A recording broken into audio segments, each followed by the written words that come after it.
Well, good afternoon, everybody. We are here at the Live Expo, and I'm Dr. Shirley Impellizzeri, and I have Dr. Eric Pearl with us today. How are you? I'm good, thanks. How are you? So glad. Good. I'm so glad you can join us. I am too. So I was reading a little bit about your story, and you said you started as a chiropractor and then not. So tell us a little bit about how you got to where you are and what you're doing now. Well, I practiced as a doctor of chiropractic for about 12 years. When one night a few strange things took place, I was awakened by a very bright light. I opened my eyes to see what it was, and it wasn't anything seemingly spiritual or metaphysical. It was just the lamp next to my bed had turned itself on. My bedroom door... That's all. It just kind of turned itself on. And my bedroom door, which was closed when I went to sleep, was open. Really? And I felt as if someone was in my house. And so I got up and grabbed a knife and an old can of pepper spray from a self-defense course I'd taken years ago, which was probably empty, but I thought it made me look foreboding.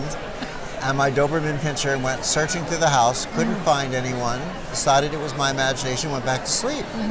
But that Monday when I went into my office, my patients felt my hands touching them when they weren't. As I moved my hands around their body, they felt multiple sets of hands on them. Their bodies went into involuntary movements with their fingers, their arms, their legs. Their eyes darted back and forth. They were seeing colors they'd never seen before, smelling flowers they'd never smelled. They felt that people were watching them, and then they started reporting healings, real healings. Really? Now this was with anybody that happened to come in that day that either was spiritual or maybe not spiritual, that they were feeling nothing to do with their belief or expectation or spirituality Yeah, I mean, wow. I mean, you can feel this. It's tangible. It's a whole. Here, give me your hand for a second. I'll show you.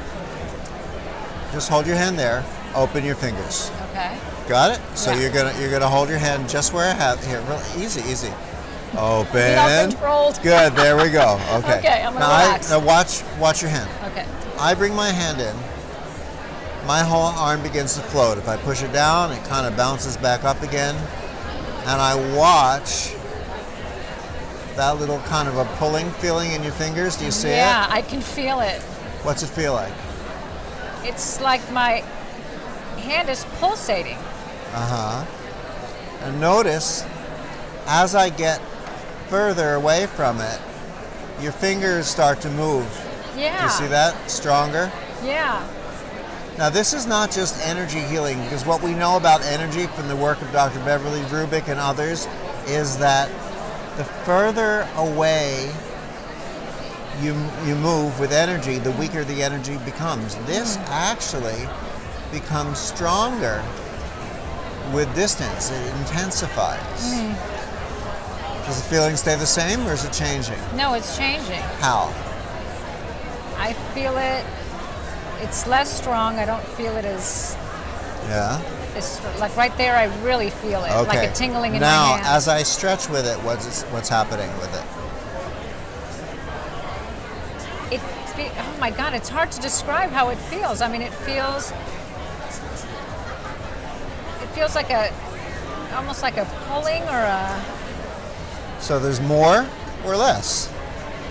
Right now, there's less. Right there. But it's pulling more. But it's pulling. Yeah. Close, I feel the tingling, and then I feel the pulling. Okay, Yeah. so that's the beginning. It didn't have to do with faith, hope, expectation, anticipation, mind over matter, neurolinguistic programming, hypnosis. I mean, my patients were coming in to see a chiropractor, and I thought I was one. You can't double blind to study a whole lot better than that. Right. Wow. So what did you start thinking? I mean, did you? I didn't know what to think except to realize that I was standing in the presence of something far greater than I had been aware of before. Right. So I was at a choice. I could be in fear of it, or I could sort of stand there in awe and wonder and explore it. And I took the second. Yeah, probably the smarter route. Yeah. Fear doesn't let us do anything. I mean, fear stops us from anything. Fear stops us. Yeah. Some people, I hear them say, oh, I've experienced something like that, and I was afraid, so I turned it off. Right. And I'm thinking, what are you afraid of? Right. Which then leads me to people say to me, oh, you've got to be very brave to do this. And I said, well, thank you for the seeming compliment. I said, Right. but I'm not brave, because people who are brave do what they're afraid to do. Yeah. And there's no fear around this. I think fear is a self-imposed illusion Yeah. in this situation. Yeah. The experience itself is neutral, and we get to choose whether we view it through a mesh of fear, Yeah. Yeah. or whether we allow ourselves to view it through love, awe, and wonder. Well, that's just it. I mean, I think that that's a wonderful way to put, the difference between, because innately we fear the unknown because it's evolutionary. If, Right. the primitive part of the brain needs to keep us safe, and if we don't know, then we're not sure, But there's also this other way of being just curious and being curious about the unknown instead of fearing the unknown, and I think that's what you're pointing to. Yeah, being curious, openly curious, being childlike in the excitement and exploring Exactly. And once again, said so beautifully, because kids aren't afraid of the unknown. They're curious. And they're happy to be curious. They're excited about that curiosity. And then as we become adults, that's where the fear comes in about the newness of things, or It the can unknown. be, yes. Right. So it's so great to hear that you said, no, I'm going to go with it. I don't know what it is, but I'm going to go with it. Yeah. I don't know that I consciously understood that I was making a choice between fear or not. Yeah. I just knew I was compelled. Yeah. I was compelled to do it. So what did you do after? So that one day you're having these reactions from your patients, and what happened after that? Well, I was still observing every day. My patients were having real healings. They were getting up out of wheelchairs, vision and hearing returning. They were coming in showing me laboratory results, many of them where their cancer tumors had vanished. Children with cerebral palsy or epilepsy were their parents were calling saying, what happened? They're not having any more seizures, they don't need their medications, they can run and talk and play and speak normally. Of course, just as with medicine, nothing brings about 100% of the same results 100% of the time with 100% of the people. Right. But just as with medicine, this brought about a significant amount of results in a significant number of people, a significant amount of the time. And unlike medicine, it had no adverse side effects, so we had nothing to lose. Right. I watched it and started getting phone calls from patients, from their doctors, saying, what did you do? I said, I didn't do anything, and don't tell anyone. Well, obviously, the more I said that, the less likely people were to believe me. Who knew? Then people started coming in asking me to teach this, and I said, I don't know how to teach this. I'm standing there, I'm waving my hands in the air, looking like a fool. You go outside, wave your hands in the air, and let me know what your neighbors say about you. But more and more, my patients would call me up and they'd say, I drove home from the office, I pulled up in front of my house, my automatic garage door started to open and close by itself, or I walked into the house, the lamp of the television started turning off and on, I felt sensations in my hands, I held my hands by someone in my family, my grandfather could walk after the stroke, my aunt regained her hearing, and that's when we began to recognize that something changes when we interact with what today science calls the reconnective healing frequencies, or the reconnective healing spectrum. So tell us a little bit about that reconnective healing spectrum.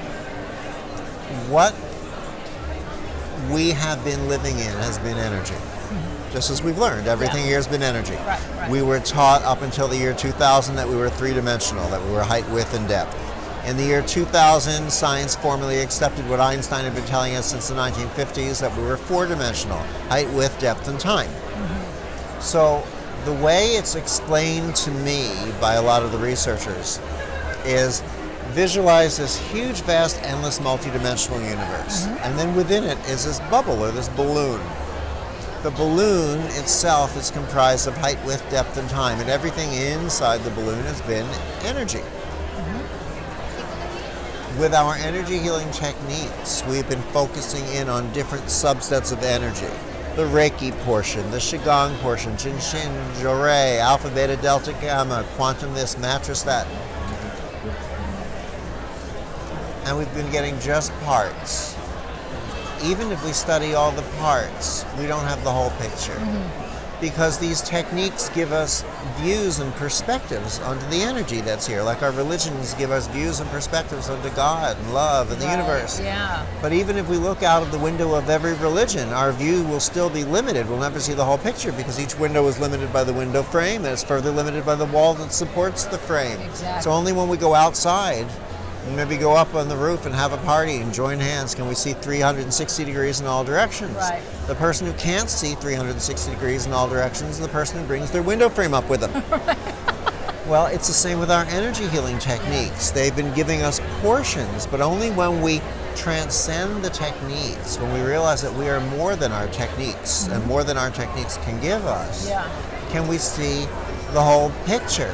So the person at the party who brings their technique with them is the only one whose view or accessibility is limited up there. Yeah. So gift one of Reconnective Healing is that we teach you in the training programs how to completely transcend technique, to receive the gifts of all of the techniques and what's been in between the techniques without having to study any complicated techniques. I mean, just becoming the healing instead of trying to do them.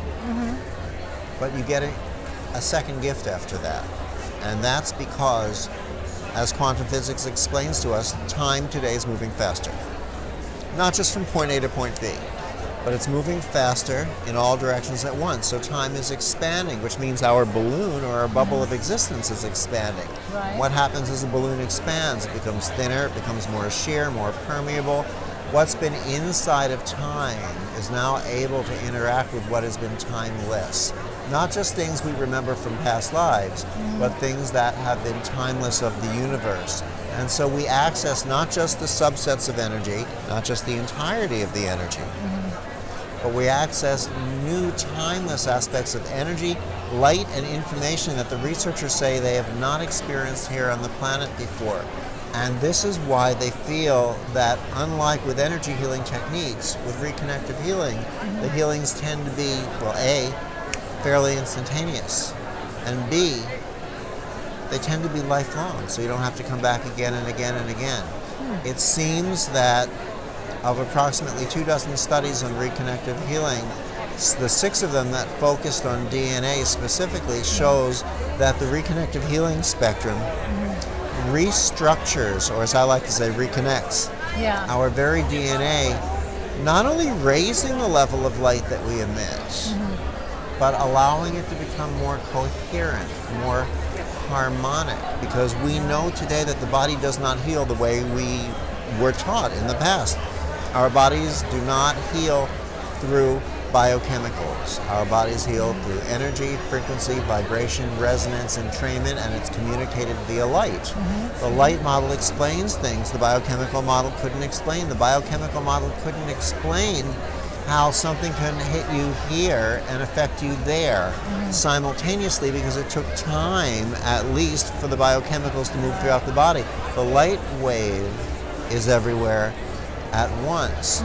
So now, with the work of Dr. Fritz Popp in Germany, for example, who understands how the body heals through this way, and the people who are continuing his work, we realize that measurably in scientific laboratories we are light. It's no longer just an expression of the spiritual or the metaphysical. We know that when our light is dimming, our health is diminishing. When our light is coming back up, our health is coming back up. So when it reaches higher, more coherent or harmonic levels, densities, darknesses, interferences with the natural interaction and regeneration, healing of the body, have nothing left to hold on to because they are denser than that light, so they fall away. And if we understand a little more, we want to understand basically these next 2 things, which are A, that healing is just that simple, and B, that anything more complicated than that, techniques, rituals, healing toys, objects, protections, steps, procedures, anything more complicated than that is designed to sell us something, but not just designed to sell us on the technique or the healing object. What it's really selling us is on the fear that we are less than abundantly enough. And we are here to recognize that we are light and we are abundantly enough. And even though we're in a place right now where very many people are very happy to willingly take our money and say, here's a healing toy that will make you more, which is subliminally saying to you, because without it, you're less than 100%. Right, exactly. Even though they're trying to sell you the next steps, the next techniques, the next objects, the next rituals, that's not the main thing they're selling us. They're selling us in the fear that we're less than enough. And even though they're taking our money to do it, it doesn't make them bad people. Because when we leave this lifetime and we show up at that light that we all come from, that we all return to, we're going to see them, we're going to embrace them, thank them, bless them, love them. Say, thank you for playing your role so perfectly. Yeah. Without you, I may not ever have made it during this lifetime up to that point of fear I had to get to realize that fear is not my essence or my nature. Right. You helped me get to that point of fear where I got to realize that that's not where I am, and I need to make that next step into love. Right. So everyone plays a role that's important. Absolutely. Yeah. None of these things are less than or more than. They're just different routes or paths we take to get to a point, and the path, the route of reconnective healing, is to teach us that we don't need anything external. We don't need to take the essence of who we are and place it in objects and rituals. It's time for us to come back home. Home is here. Yeah. Well, I think, going along with what you're saying is if we view all our experiences with that curiosity we were talking about, that can help lead us, or we can understand where we're at. Why did this person come up to me right now to do this, or to offer me this? What does that say about where I am? And we can learn from it and move forward actually in life from it. Yeah, so there is a reason for everything that happens to us in all of our experiences. There's a reason for everything, and everything makes perfect sense. Exactly. And we understand it in between this lifetime. But in this lifetime, we're not necessarily here to have all the answers. Yeah. We are here to seek the answers, because it's within the seeking of the answers that comes our growth. Exactly. It's the journey. Yes. Absolutely. So tell me, you wrote this book. It's The Reconnection, Helping Others, Help Yourself, Heal Yourself. No, heal others, heal others, yourself. Heal The yourself. Reconnection, heal others, heal yourself. And tell me a little bit about the book. Well, this is an international bestseller in 39 languages. Wow. We've trained close to 100,000 people in reconnective healing so far. I present at hospitals, universities, the United Nations, the governments all around the globe, but mainly we teach lay people who have no background in healing, people who have backgrounds in spiritual healings, masters in energy healing techniques who realize that the technique itself has become the glass ceiling of limitation. They want to learn how to transcend it. And mainstream healthcare practitioners, doctors, nurses, physical therapists, medical researchers. So I'd say we've taught about 20,000 mainstream healthcare practitioners. This is in private practices and hospitals. We've taught probably about 30,000 or so people who are at various levels of mastery of energy healing techniques, and the other 50% of the people are people who have no background in healing whatsoever because they had no interest in it because of the complications with which it was presented, shall we say. And because there's so much research with reconnective healing, it makes a difference. So we do seminars around the world. I'm on the road maybe 30 some weeks a year. We're teaching a few in English this year. We're teaching one at Kripalu, which is in Massachusetts. We're teaching one in Los Angeles. We're teaching one in Sacramento. And we're teaching one in English in London, of course. The rest are often translated into 1 to maybe up to 7 languages at a time. It looks like the United Nations. And what happens is, the training programs now are very different than they've been in previous years. Okay. So we used to call them seminars, now they're training programs. What happens is there's a level 1 and a level 2. The level 1 training program opens on a Friday night for people who may just want to experience a Friday night portion and see whether they're interested. Well, so We talk about the history, the theory, the philosophy, the science. We bring up volunteers from the audience, give live demonstrations of the healing so you can see the reality of it maybe on someone you know, or maybe yourself. As a matter of fact, right here at the Conscious Living Conference here, the exposition, yesterday I gave a presentation, brought up a 6-year-old, no, he just turned 7. He thought he was 6. He had just turned 7. 7-year-old boy, taught him how to feel the frequencies, begin to work with them and play with them. Then we brought up a gentleman who had torn rotator cuffs bilaterally, degenerative joints, and was unable to raise his arms past, well, if he were a clock, he'd look like 9:15. Wow. Had MRIs, x-rays, medical history, physical therapy, all those things. Within a minute, this boy played with his fingers, doing something similar to what I did with you. He had his full range of motion, pain-free.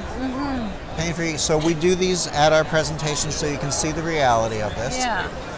And then we let people feel it. We let you feel this in your hands. We begin to teach you how to work with it. That's Friday night. Saturday and Sunday is level 1 of the training program. We continue into Saturday and Sunday. We teach you how to work with this on a personal level. So let's say you attend the seminar. You might stand at the head of a massage table. Someone else will lie down on that massage table. We'll take your hand and show you how to feel this, find it, play with it. You'll see the person on your table go into involuntary movements of their fingers, their arms, their legs might kick, their eyes dart back and forth. Then we'll show you how to make it stronger, intensify the experience for them. Then you'll trade places with them so you can experience it. We'll go back to our chairs, talk about more of the history, the philosophy, the science, learn a new part of it, go back to the tables again, continue through Saturday and Sunday. And for those of you who want to learn how to work this, how to do it for others on a professional level, then you can take the level 2, which is Monday and Tuesday, where we bring in people from outside of the seminar to work on, so you can give professional sessions right there in the beginning, teach you how to start, build your own practice, how to do distance healing, how to work holographically. And by the end of the full training program, I can pretty much promise you 2 things, which are A, you will be able to do anything and everything in the way of healing that I can do, and B, you will be able to do anything and everything in the way of healing that any human being in this world can do in this realm of healing. Whether they've studied 36 different techniques, whether they've created techniques, whether they were raised by monks in a cave at a mountaintop in Tibet, it makes no difference, because today it's not about the story. It's about demystifying the healing process, allowing it to become clear and transparent for everyone. Today it's not about the complexity, it is about transcending the techniques. And if we're not willing to transcend our techniques to bring about more fairly instantaneous healings that tend to be lifelong for people, we need to ask ourselves why. If we're not willing to demystify the healing process, allow it to become clear and transparent for everyone, we need to ask ourselves why. And if we're not willing to ask ourselves why, we need to ask ourselves why we're not willing to ask ourselves why. Yeah, absolutely. So if someone... Not that I have an opinion on the subject or anything. Not at all. No. I, you know, you have to be clear, because I'm not really getting what you're saying. So is it also emotional healing? I mean, if somebody comes to me, like I'm a psychologist, so if somebody comes to me, right, do they need to be specific with what it is, or is it just it kind of does an overall physical and emotional kind of, it almost seems like a recalibration. That's a good way of looking at it. Yeah. It's a reharmonization, a recalibration, it's a balancing. You can't have just a physical healing or just an emotional healing. Those are symptom treatments. This is not treatment, it's not therapy. It's healing, a return to balance. So it is physical, mental, emotional, spiritual. It changes life courses. It changes your relationships. It changes your sex life. It changes everything. Wow. And it's non-diagnostic. You know, so I don't look for a problem. When we teach people how to do this work, the Reconnect Healing practitioners, they don't look for a problem to figure out how to fix it. If you're a medical doctor, for example, or an allopathic practitioner, you diagnose, and then you treat appropriately according to the diagnosis. That's the way you do it. Right. Wonderful. You're probably negligent if you don't diagnose. At this level of healing, you're negligent if you do diagnose. Because the more you think you know about the person, the more likely you are to interfere, whether it's just to try to direct instead of allowing the intelligence of the universe to find where it needs to go and orchestrate the healing. And the more likely you are to place limitations on what you do and don't think is possible consciously and more insidiously subconsciously. So, in other words, if you were doing a reconnective healing session, if I were doing one with you, you might come in and lie down on the table. I'd probably say, hi, great to see you, take off your shoes, lie down and relax. I won't even bother to ask you what's wrong unless you want to share it with me. And then when you start to share with me what's wrong, because you feel the need to, most people do, I'll let you share the main thing, and then I'll say, now, you can continue if you want, but before you do, what I want you to know is you will receive the same healing whether I know everything that's wrong with you, nothing that's wrong with you, or whether you make up a story about what's wrong with you. And actually, the less I know about you, the better off you are. So with that information, you choose whether you want to continue talking or shall we just step into reconnective healing and allow the perfect intelligence of God, love, and the universe to determine the form your healing is to take, or would you rather I try to direct it with my limited, conscious, human, educated mind? Is that more clear? Yeah, absolutely. Good. And so how long are the treatments usually? We call them sessions because treatments usually imply therapy and symptom-based approach. So the sessions, Healing sessions, I recommend. It's funny because it depends on your view. I recommend that people do healing sessions for 30 minutes because that's what it takes for most people to accept the healing. But how long does it really take to have a healing? This long. The rest of the time is what it takes for the person to accept that it's even possible or receive it. So where the practitioner knows that healings happen outside of our bubble of time, for the person coming in to experience it, to accept it, if you go like this and say, all right, you're done, they're going to go, you're crazy, and not allow themselves, in most cases, to receive the full healing. So we think that 30 minutes, we feel that 30 minutes is a time where most people can get their hands around and say, that's a session time for me. That's a session time. I can accept that. Yeah, that is so interesting that you say that because there is that. It sounds so counterintuitive, but that we can, stop something from. We can not let something in. As you said, if I just do this, they may not believe. Okay, that's too fast. But the funny thing is, it's also not about belief. And this seems contradictory in what I'm saying, because this has nothing to do, as I said, with faith, hope, or belief. Yeah. And yet, it does have something to do with what people allow themselves to recognize, become aware of. Yeah. So once in a while, a couple weeks ago, I brought up a young child, taught her how to do the work, brought up someone from the audience who had a very similar kind of an arm problem. I think the person that had the arm problem, I think they had had a mastectomy like 20 years ago, and they were unable to raise their arms. The child worked with her, and then the woman went, no, still can't do it. I said, do you mind if I passively move your arms? She said, all right. So I took her good arm, brought it up and back. I said, can I do the same thing? And if it hurts, you stop me, but just relax your arm. Good. Can I do them together? Brought them up together. Okay, this time will you help me a little bit? And she went, oh, I can do it. She didn't allow herself to recognize it because how could this little girl help her with a problem that she had owned for 20 years? Now, why did she own it? Well, she owned it because it was really there. We know that the muscles change, the joint change, the tendons, the ligaments change. It was documented on her MRIs and her x-rays. All her medical doctors confirmed it. It was real. Well, not negating that it was real. But she couldn't own how something real could be changed in a moment by this little girl who came up from the audience. So she had to recognize it. Sometimes we have to allow ourselves to recognize it. And so I tend to think a 30-minute session lets people go, I can believe that might be possible. Let me look and see what form the healing has taken. Now, is this something that you also notice maybe as days go on? You know, differences and changes in maybe the way you think or your body movements and so on? Sometimes it continues to get to a point, again, depending on how long we take to allow ourselves to recognize that the healing has already taken place. Yeah. We find that we move differently. The gentleman I told you about yesterday with the problem with the arms came to me later on, about half an hour later, and said, you know, I didn't tell you, I've had these terrible backaches. I couldn't walk around here. I had to sit every 10 minutes. Said my back is just pain-free. So it doesn't matter where you focus, it knows where to go. It shows itself in the way you carry yourself. It shows itself in the way you carry yourself inside as well.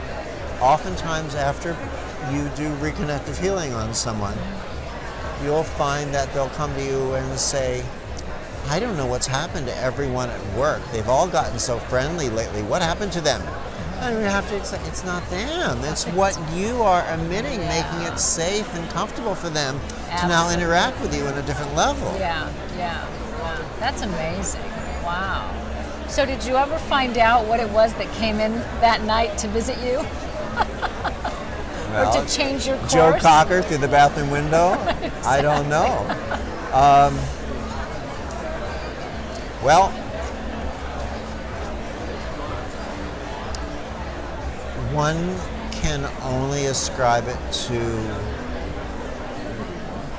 an intelligence from the universe and our existence on multiple planes at once. I don't believe that we exist just on this one plane. I think this is one experience in a physical form. We get to learn through feeling, through awareness, through consciousness, through emotions, but we are simultaneously, just as time is an illusion, we are simultaneously existing on all planes at once. One analogy I'll use is visualize this huge diamond, beautifully cut with all these facets. This is the earth facet. We're looking through the earth facet. This is how we see ourselves.